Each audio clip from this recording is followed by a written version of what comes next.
Hi there, curious people, or people who are most probably procrastinating right now, and most probably have other, more important things to do, other than watching YouTube videos. I always wanted to speak about procrastination, as it felt like it kept me from achieving everything that I wanted in life. I felt like I had no self control, and I was lazy. However, this doesn't seem to be the case. I've searched online, watched a few videos, and here's what I learned about procrastination. So, while I was writing the script for this video, I had a random music channel on the background as it always helped me focus on what am I doing at the moment. And on the recommended section, I saw it. A video of a guy forging a knife made out of bismuth, and I naturally clicked on it, and it went on a YouTube spiral, ending many hours later watching videos about some Indian guys building full-on villas with mud at 3 a.m. By the way, amazing videos. You have to check them out. And I did nothing productive that day. Truth be told, in the end of the day, I felt guilty and somewhat disappointed at myself. The next day, I decided to learn why was I so prone to procrastination. Why do we procrastinate in the first place? According to a New York Times article, apparently procrastination has nothing to do with self-control. Very interesting headline, by the way. They found out that we procrastinate because of something else, and that is bad mood. The nature of our aversion depends on the given task or situation.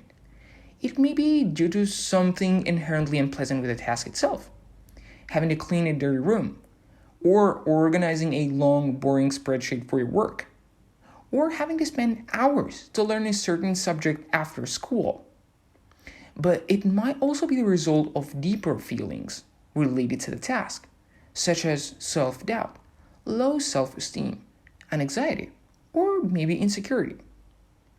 Starting a blank document, you might be thinking, am I smart enough to write this? What will people think of it? Writing is so hard. What if I get a negative response? What if no one notices? What if no one cares? So we procrastinate just to avoid certain tasks, which will help us for our long-term goals. And instead we focus our energy and time on other, sometimes even meaningless stuff, just for instant gratification. But in the end, we feel bad for not working towards our goals. But wait a second. Should we feel bad about it? If so, why? Why should we stop procrastinating? So here are the three main arguments against procrastination that I found.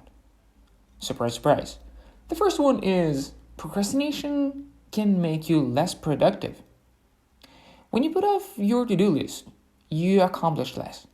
Some people argue that they need to procrastinate in order to be productive. They work well under pressure and thrive in high-stress environments. Unfortunately, even professional procrastinators can't make it work for them. If I have a dozen things to do, obviously, number 10, number 11, and number 12 have to wait. Explains a professor of psychology at the DePaul University. The real procrastinator has those 12 things, maybe does one or two of them, and then rewrites the list, then shuffles it around, then makes an extra copy of it. That's procrastinating. Number 2, procrastination will stress you out. Research shows that chronic procrastinators experience more stress and less well-being than the people who work ahead. Even those who prefer to wait until the night before the project is due to start working are suffering from their procrastination. We don't actually get more done in those final hours, and the stress hurts us.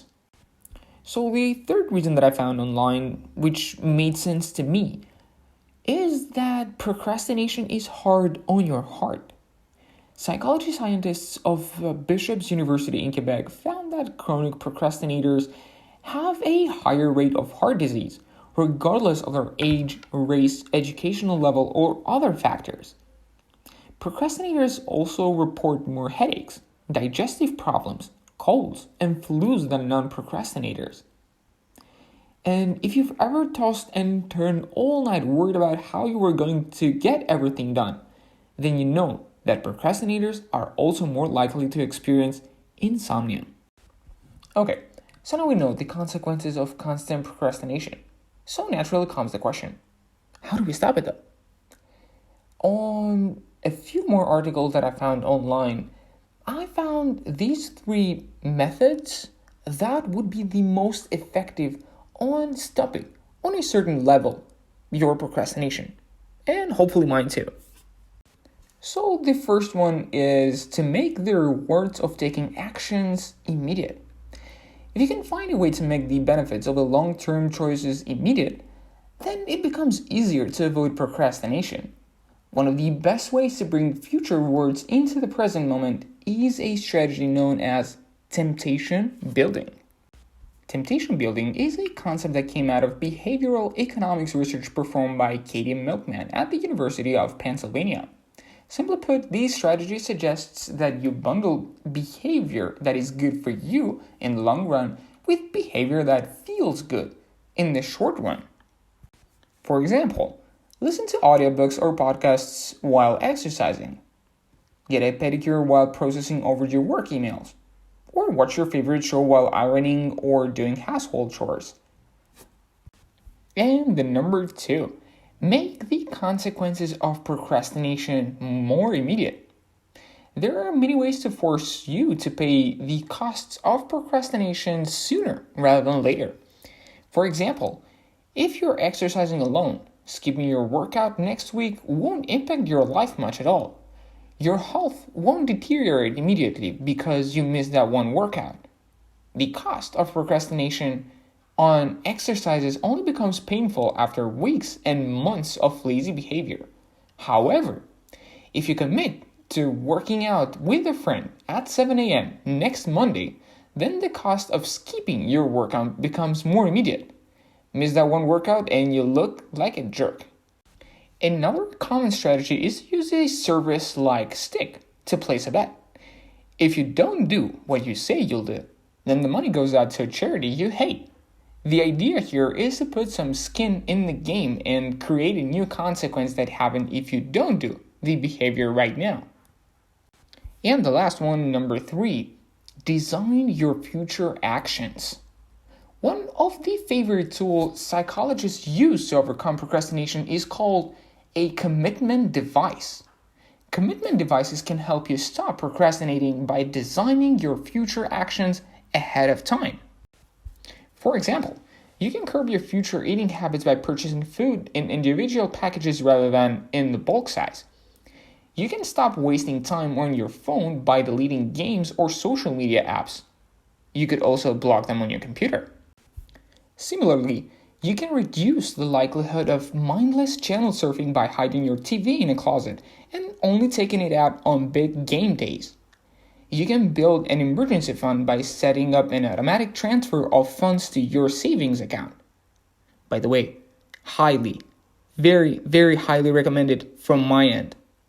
These are all examples of commitment devices that can help you reduce the odds of procrastination. I would like to end the video by what I've learned from experience. Sometimes it is difficult to get started, say with a side project that you wanted to work on, which I'm currently working on, or with that thesis that you have to write, with that investment that you have been putting off for a while, or different reasons. Important is not to be hard on yourself. Relax. Give yourself a reasonable deadline. Start working little by little. Give yourself rewards for trying hard a bit more often, and you will see that you can make it. I am sure of it. So the time to start is now. Well, not right now, but tomorrow. I thank you so very much for taking the time and watching this video till the end. I plan to make more future videos on different topics. So if you're interested in any given topic, you can leave it in the comments below and I will make sure to check it out. Consider liking the video and dropping a sub to the channel. It's much appreciated. Thank you very much, and see you guys on the next one.